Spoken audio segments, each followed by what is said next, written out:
بسم اللہ الرحمن الرحیم، الصلاۃ والسلام علیک یا رسول اللہ وعلی آلک واصحابک یا نور اللہ۔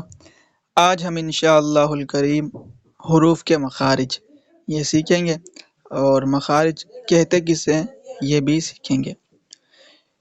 پیارے اسلامی بھائیوں، مخرج کا لغوی معنی نکلنے کی جگہ ہے، اور مخارج اور مخرج کی جمع یہ مخارج ہے، اور اصطلاح تجوید میں یعنی تجوید کی اصطلاح میں جس جگہ سے حرف ادا ہوتا ہے اسے مخرج کہتے ہیں۔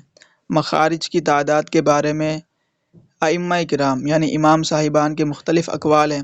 حضرت امام خلیل بن احمد فراہیدی رحمۃ اللہ علیہ اور بہت سے ائمہ کرام کے نزدیک مخارج کی تعداد 17 ہے۔ آئیے سنتے ہیں کون کون سے ہیں مخارج۔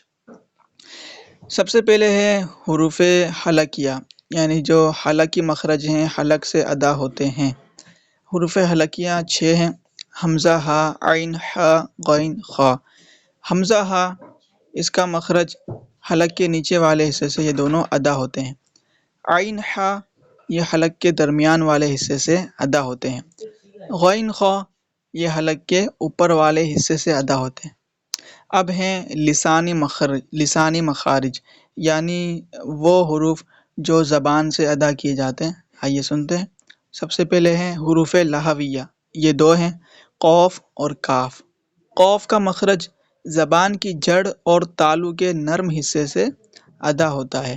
اب یہ تالو کیا ہوتا ہے؟ ہم اگر اپنی زبان کو اوپر کی طرف لگائیں تو پیچھے والا جو حصہ ہوتا ہے وہ نرم ہوتا ہے، اور آگے والا حصہ یہ سخت ہوتا ہے۔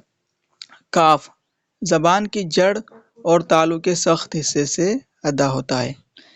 اس کے بعد ہے حروف شجریہ، یہ 3 ہیں: جیم، شین، یا۔ زبان کے درمیان اور تالو کے درمیان سے ادا ہوتے ہیں۔ اس کے بعد ہے حرف حافیہ، یہ 1 ہے اور وہ ہے دود۔ یہ زبان کی کروٹ اور اوپر کی داڑھوں کی جڑ سے ادا ہوتا ہے۔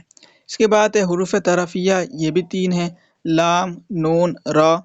لام کا مخرج زبان کا کنارہ اور دواہک سے ثنایا تک کے مسوڑوں سے ادا ہوتا ہے۔ نون، یہ زبان کا کنارہ اور انیاب سے ثنایا تک کے دانتوں کی جڑ سے ادا ہوتا ہے۔ را، زبان کی نوک اور مقابل کے تالو سے ادا ہوتا ہے۔ حروف نطقیہ، یہ 3 ہے: تو، دال، تا۔ زبان کی نوک اور اوپر کے دانتوں کی جڑ سے ادا ہوتے ہیں۔ حروف لثویہ، یہ 3 ہیں: ذو، ذال، ثا۔ زبان کا سیرہ اور اوپر کے دانتوں کے اندرونی کنارے سے ادا ہوتے ہیں۔ حروف صفیریہ، یہ 3 ہیں: صاد، زا، سین۔ یہ زبان کی نوک اور دونوں دانتوں کے اندرونی کنارے سے ادا ہوتے ہیں۔ حروف شفویہ 5 ہیں: پہلا ہے فا، یہ اوپر کے دانتوں کے کنارے اور نچلے ہونٹ کے تر حصے سے ادا ہوتا ہے۔ یہ با، فا، میم، واو، یہ شفوی مخارج ہیں۔ با دونوں ہونٹوں کے تر حصے سے ادا ہوتا ہے، میم دونوں ہونٹوں کے خشک حصے سے ادا ہوتا ہے، اور واو دونوں ہونٹوں کی گولائی سے ادا ہوتا ہے۔ صلو علی الحبیب صلی اللہ علی محمد۔ پیارے پیارے اسلامی بھائیوں، اس سبق کو اچھی طرح یاد کیجیے اور یاد کر کے سنائیے۔